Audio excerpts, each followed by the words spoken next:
Alright everyone, welcome back. We're going to finish out this chapter by taking a little bit of a different turn. We're going to shift gears a little bit, not look so much really at structures now, but we're going to look at physical properties. We're going to see how having different types of stereoisomers how these different stereoisomers can have different physical properties from each other. We'll also delve into chemical properties in a little bit. But for right now, we're going to focus on physical properties. And if you guys remember back from Chapter 3, when we talked about physical properties, we talked about properties such as boiling point, melting point, solubility, that type of stuff. Well, we're going to see, how these are related in certain stereoisomers, and also take a look at a very, very important new type of physical property that we haven't discussed, that we have not discussed before. All right.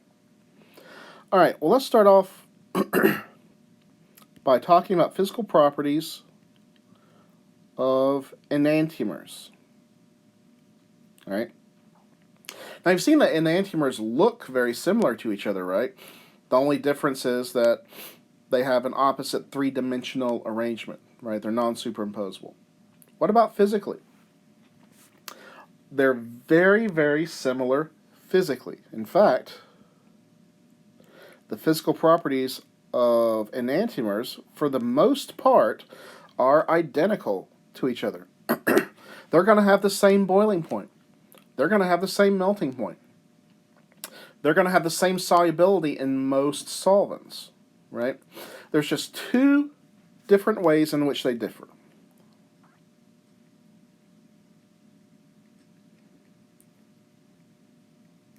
All right, the first one is going to be their interaction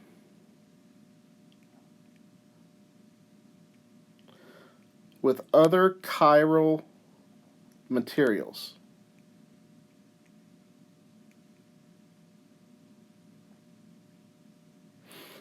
All right, and this is going to be most important in terms of solubility, right?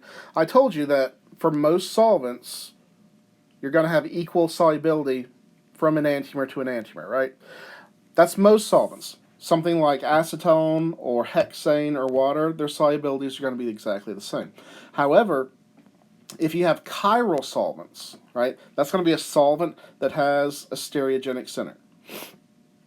If you have chiral solvents, they will have different, a pair of enantiomers will have different solubilities in those solvents, okay? So in general, they will interact differently with other chiral compounds, but identical with achiral. All right, and the other one, and this introduces a new property. This is going to be rotation of plane polarized light. Excuse me. I'm going to write this, and then I'm going to find a picture to show you. What happens is they rotate plane polarized light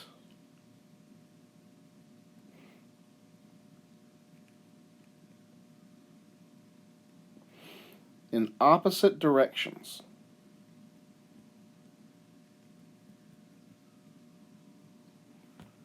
Rotate plane polarized light in opposite directions. Let me find an example. I just realized as I was typing that I had not looked this up yet, so bad teacher. But just give me a second and I'll find it.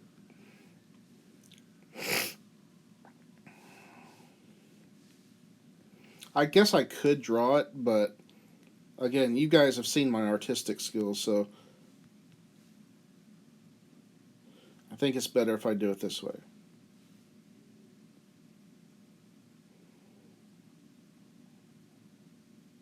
Okay, here's a pretty good picture.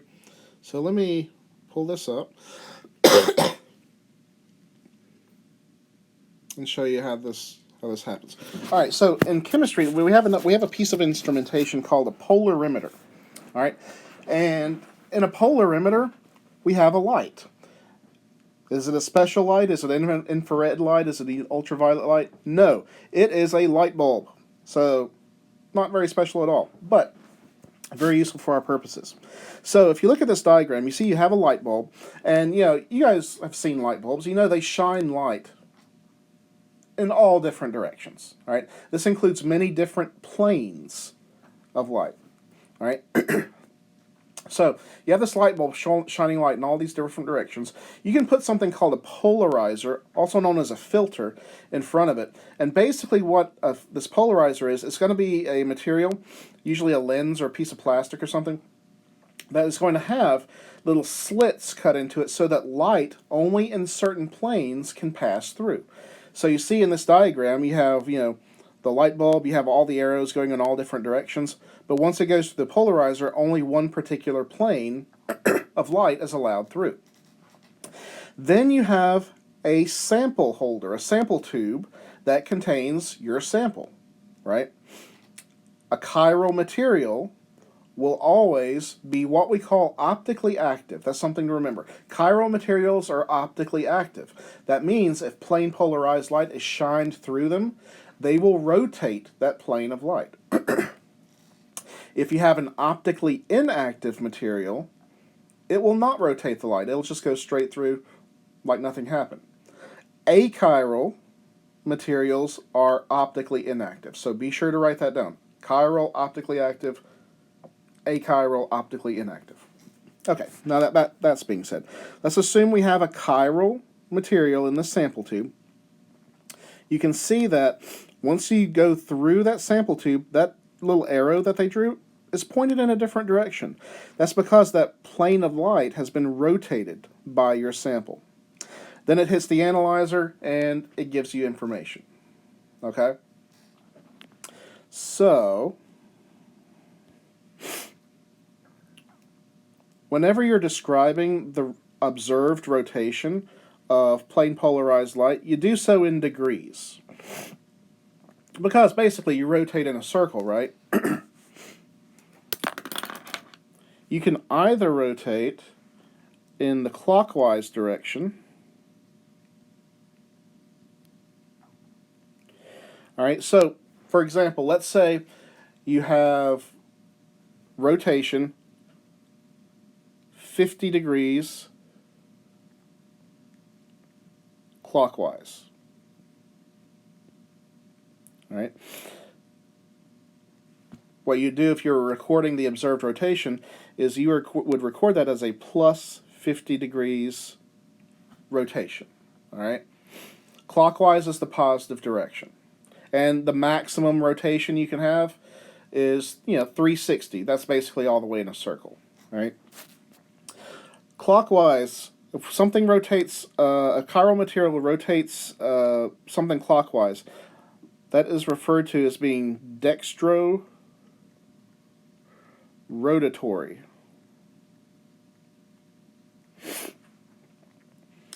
And this is a defining label that is given to different enantiomers, right? If it rotates the polarized light in the clockwise direction, it's referred to as a dextro-rotatory material. Although there's a couple of abbreviations that are much more commonly used than the full name. That's supposed to be a colon. Heckin' stylus. All right. Sometimes a little d is used, D for dextro-rotatory. Also, sometimes you'll see a plus sign in parentheses. Either one of those means the same thing. Okay? It's just to tell you, hey, this enantiomer rotates light in the clockwise direction. All right? Now, if it goes opposite, if it goes counterclockwise, and again, let's say it just did it 50 degrees. I really hope I didn't, now that I erased it, did I write 50 degrees Celsius before? If I did, I was being really stupid and thinking of temperature. So yeah, it doesn't have a Celsius. I can't remember if I did or not. So if I didn't do that, just forget everything. All right, so let's say it rotates the light counterclockwise 50 degrees. All right, we would record that as a negative 50 degree rotation. All right, and that would be referred to as a levorotatory compound. All right, levorotatory is abbreviated by a little lowercase l. I'm going to draw it in cursive there so it's a little bit easier to identify. Also sometimes noted by a minus sign in parentheses. Right? And you'll actually see these notations on the bottle that indicates specifically what it's done with plain polarized light. Here is something to remember. A lot of people think that if you have an R configuration, it's automatically got to be like D, right? Or if you have an S configuration, according to the RS system, it's always got to be levorotatory or something like that. There is absolutely no connection between the RS system and the LD system. Okay? So just get that out of your head. They will be mixed and matched. What it does, according to the priorities list of the RS configuration, has no bearing on whether it rotates light, one way or the other. All right, so these are two independent systems of each other. Okay? All right. Well, that leads us into an introduction of another constant physical property. Yay! I know, exciting, right? We're going to introduce the concept of something called specific rotation. All right? Specific rotation is a constant value. It's just like melting point, just like boiling point, just like solubility in a certain solvent. It doesn't change from sample to sample. If you have a compound, if you have a particular enantiomer, it's always going to have this specific rotation. And we represent specific rotation with a little alpha sign in brackets. That's specific rotation. And we have a mathematical formula for it. Specific rotation is going to equal alpha without brackets over L times C. Now let me tell you what these refer to. The alpha is going to be observed rotation. This is what you actually get when you put the sample into the polarimeter. So plus 50 degrees, plus 75, minus 60 degrees, whatever. That's your observed rotation. L refers to the length of your sample tube.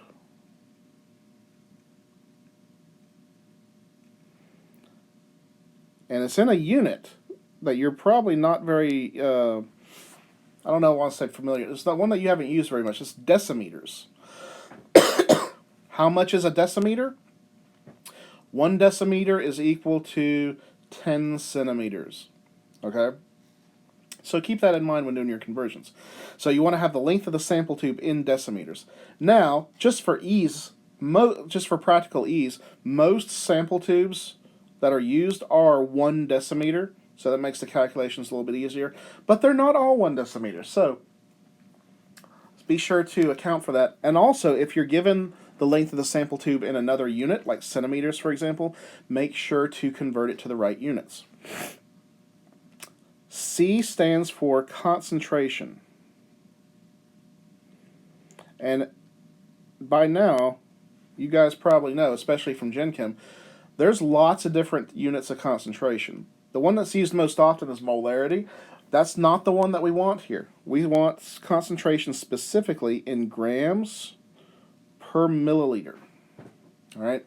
So before you can do, a calculation involving this formula, you got to make sure that everything's in the right units. Otherwise, this is one of the simplest things that you can do. This is super duper easy plug and chug math, right? As an example, I'll do one. I want to do one of the middle of the chapter problems here. All right. So it says here, problem 532, at least in my edition, a natural product was isolated in the laboratory, and its observed rotation was plus 10 degrees. When measured in a 1 decimeter sample tube containing 1 gram of the compound in 10 mils of water. What is the specific rotation? Well, it doesn't get much easier than this, right? Specific rotation equals observed rotation, which is plus 10 degrees, over length of the sample tube, well, that's 1 decimeter. All right. grams per milliliter, right? Is what we have to have here. We have 1 gram in 10 milliliters, so just do a quick calculation there, and that will tell you that you have 0.1 grams per mil, and voila, easy peasy. You get 10 divided by 0.1. Even I can do that in my head, I think. Come on. And that equals 100. All right, and officially the units are, let's see, they're degree milliliters per decimeter grams. Okay? Yeah. Super, super, super duper easy. They can be a little bit more tricky than this, though. And I will come back to, I'm going to at least start one of your homework problems and sort of show you how those are going to be a little bit harder than this. But really, those aren't hard in like the hard math type of sense. Those are more in just, being able to recognize certain deductive things that you have to figure out. I'll explain it when I get to it. All right. One thing that you might run into. Here's a question. What do you think the observed rotation... crud. Come on. All right, we're in a second here. We're about to talk about mixtures, right? You can put mixtures of enantiomers into a polarimeter just like you can a pure compound, right? Let's say we had a 50-50 mixture.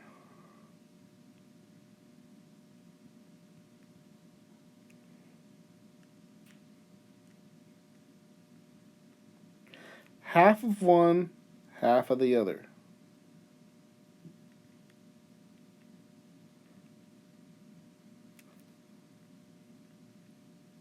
Right? Well, first of all, honestly can't remember if I introduced this earlier in the chapter. If not, I'm going to introduce it now. Whenever you have an equal mix of enantiomers,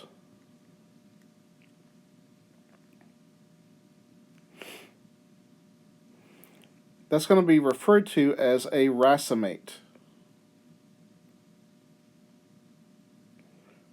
or a racemic mix, either way. Okay? So you have 2 enantiomers, equal amounts of both of them mixed together. All right? So, what do you think the observed rotation for a 50-50 mix? What's the observed rotation for a racemate? Think about it. Whenever you have enantiomers, they differ in the direction of plane polarized light. Let me make a note of this.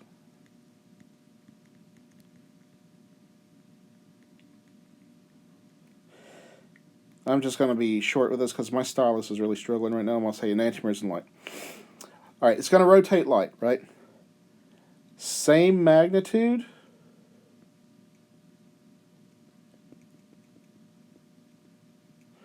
Opposite direction. All right, so for example, if you had an R enantiomer of something, right? Let's say it rotated the light in a counterclockwise manner, 50 degrees. So your R would have negative 50, an observed rotation of negative 50. The S enantiomer, same magnitude, so it's still going to rotate at 50 degrees, and it's going to rotate it in the opposite direction, in this case clockwise. So for the S enantiomer in this example, it would have positive 50. Guess what happens if you have equal amounts of both of them? You might think that they would cancel each other out. And you're right, they would. Haha, had to make you sweat a little bit there, make you think you were wrong. Yeah, exactly what you would think it would. The observed rotation of a racemic mix is 0 because they basically count each other out. So these racemic mixes are also referred to as being optically inactive, just like achiral compounds. Okay? Now, that being said, we're certainly not always going to be measuring the observed rotation of racemates. We're going to have other mixtures as well that are not necessarily equal. All right. Well, first of all, we can introduce another term here. I'm going to call it enantiomeric excess. For me, for some reason, that's a tongue twister, so I'm glad we can just say EE for short. EE is very, very simple. It's the percentage of one enantiomer present in a given mix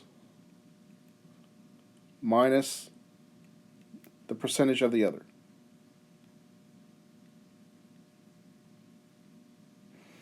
So calculating EE is the easiest thing in the world if you know how much each of them are there.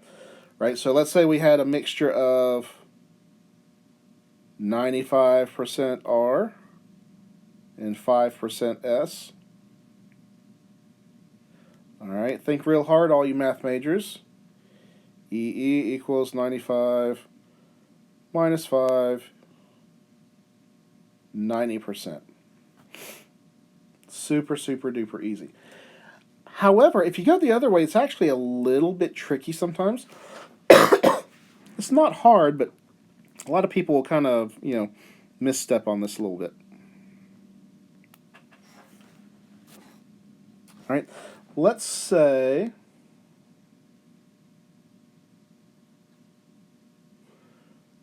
that you have an already defined EE. Your EE equals, I don't know, 80%. Let's say 80% S. All right. So what a lot of people will do will say, okay, if we have an EE of 80% S, that means we have 80% S and 20% R. Right? No. If we had 80% S and 20% R, that'd be 80 minus 20. That'd be 60% S. Right? So that's actually incorrect. A lot of people sort of make that mistake. Here's how you want to figure it out. All right. Here's eventually you'll get to where you can easily calculate this in your head, but in the meantime, here's an easy way of going about it. Just make two columns, R and S. All right.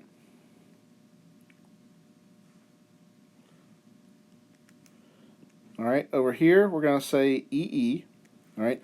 So we know we have 80% of S in excess. So any excess material is S, and so that's 80%. All right. What's the other 20%? The other 20% is not R. The other 20% is a racemic mix of S and R.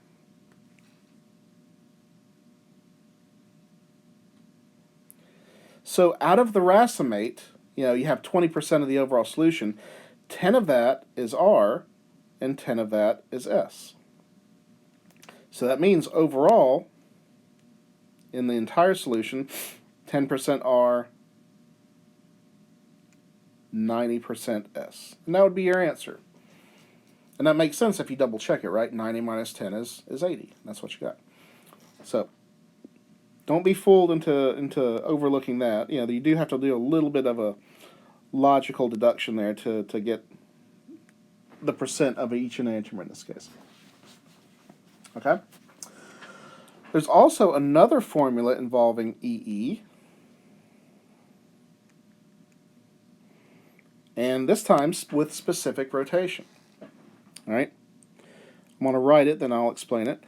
We can have EE equals alpha brackets of the mix divided by alpha brackets of the pure times 100. Okay? So the alpha brackets mix. It's not just pure enantiomers that can have this constant specific rotation.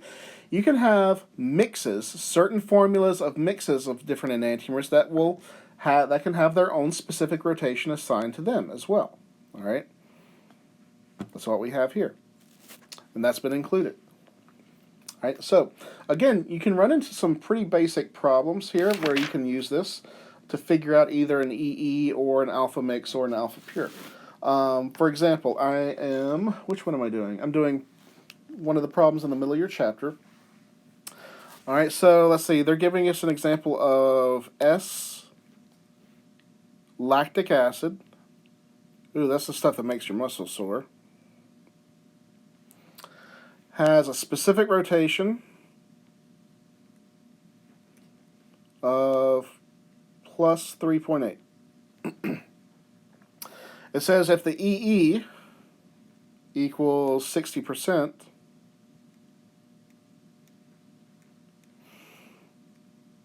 I'm going to assume it means 60% S.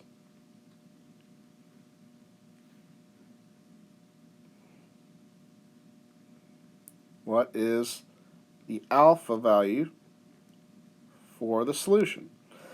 And again, this is pretty much very straight up plug and chug.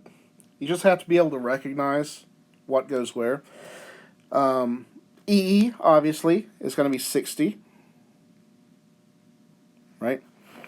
It tells you that the specific rotation of this pure compound is going to be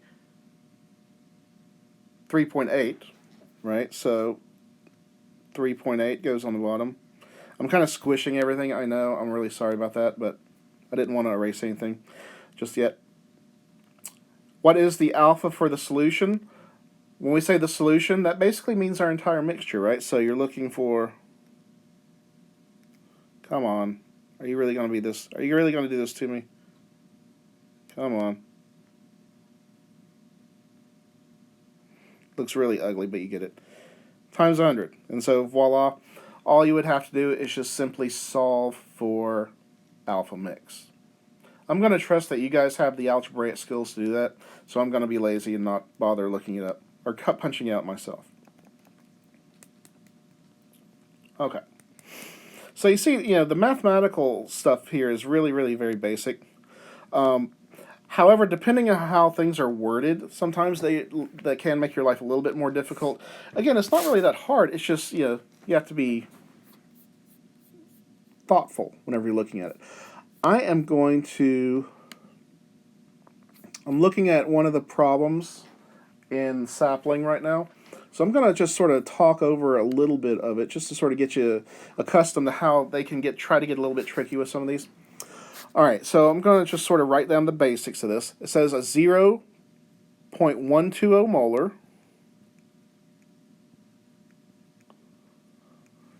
solution of an enantiomerically pure chiral compound D has an observed rotation of plus 14. So this is an enantiomerically pure chiral compound, and it's got an observed rotation. Observed rotation is the alpha without the brackets, and we say that equals plus 0.14 degrees. 1 decimeter sample tube. And it says the molar mass of the compound is 141.0 grams per mole. All right. What is the specific rotation of D? And if you remember, specific rotation is this. So that's the basic premise of what we have here, right? So it tells you this is an enantiomerically pure compound. So we're going to be using this formula.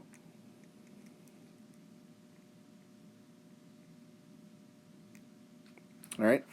And we can recognize that, well, let's see. We got the observed rotation.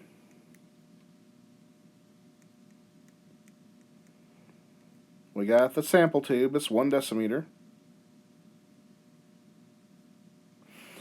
However, what's the problem here? We do have concentration, but is it in the right units? No, it's not in the right units. We don't want molarity. We want grams per milliliter. So guess what you got to do? You have to do a unit conversion. Yay! All right, everybody's favorite thing, stoichiometry, right? That's going to be something you're going to have to employ here.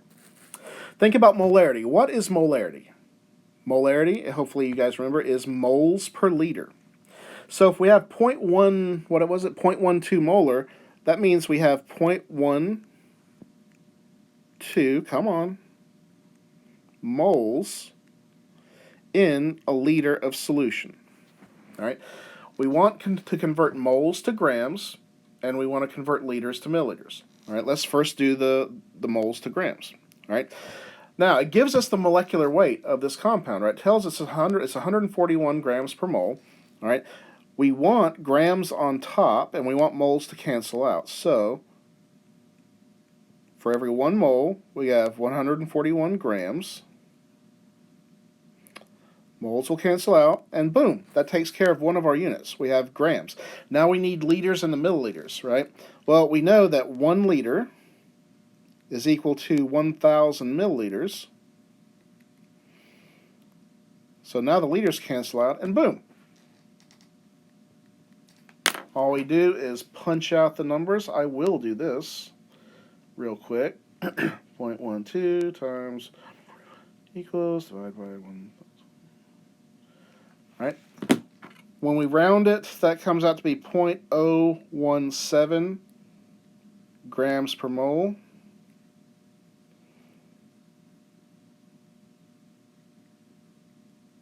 We just plug that into our equation. Boom, boom, boom.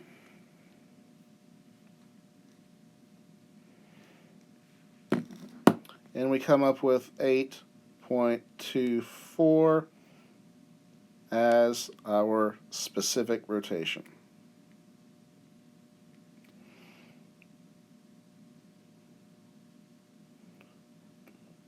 Degree, what did I say this was?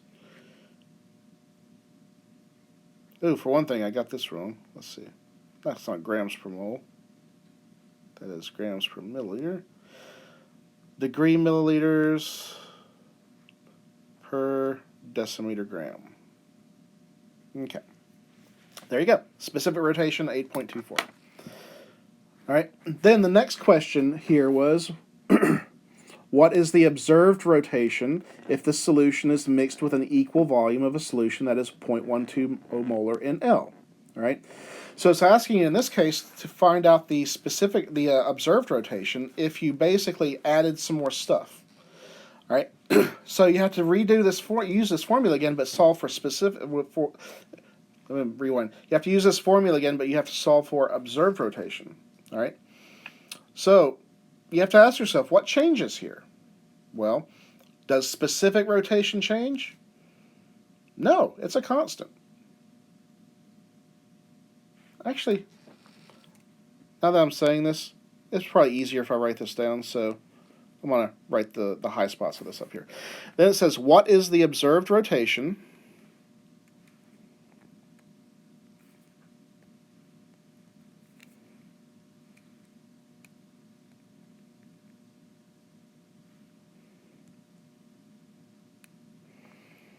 if solution is mixed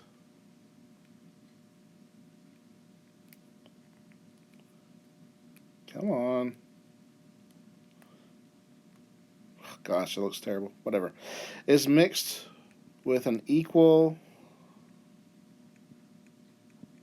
volume that is 0.120 molar in L, which is the enantiomer of D.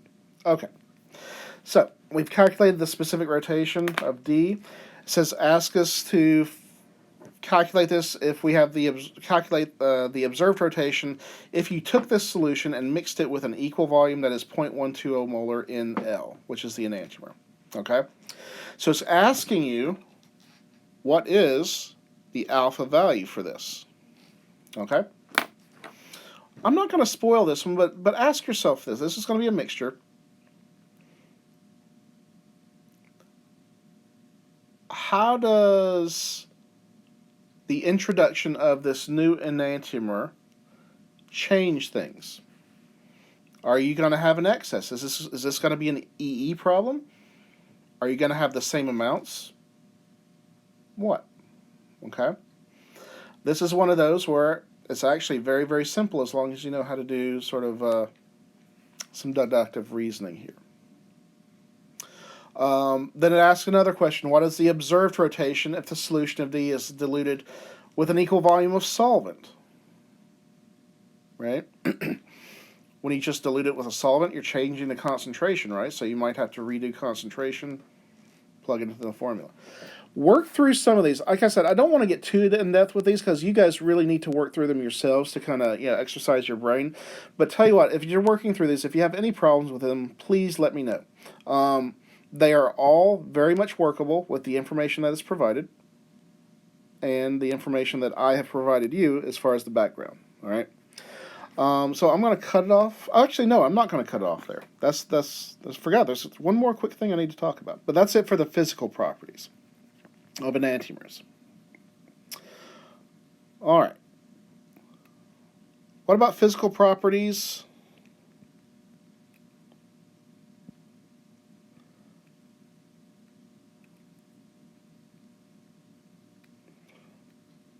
of diastereomers?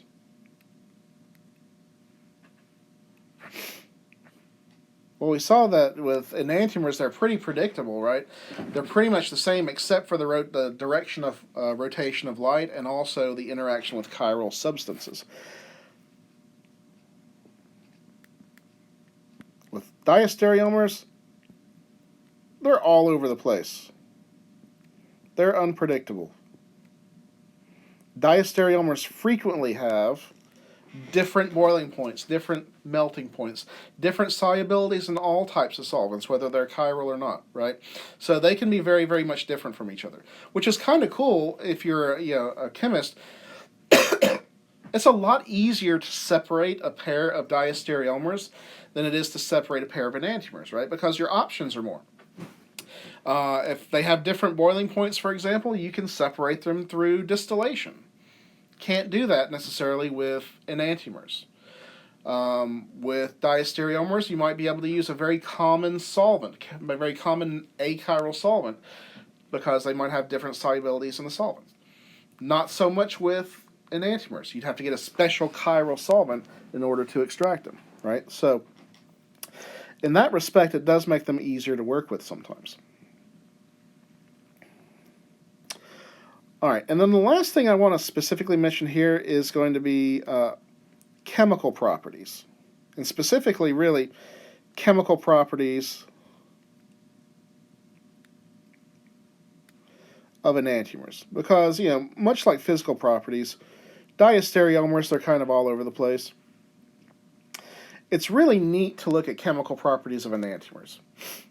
The biggest thing to remember, again, is that they interact differently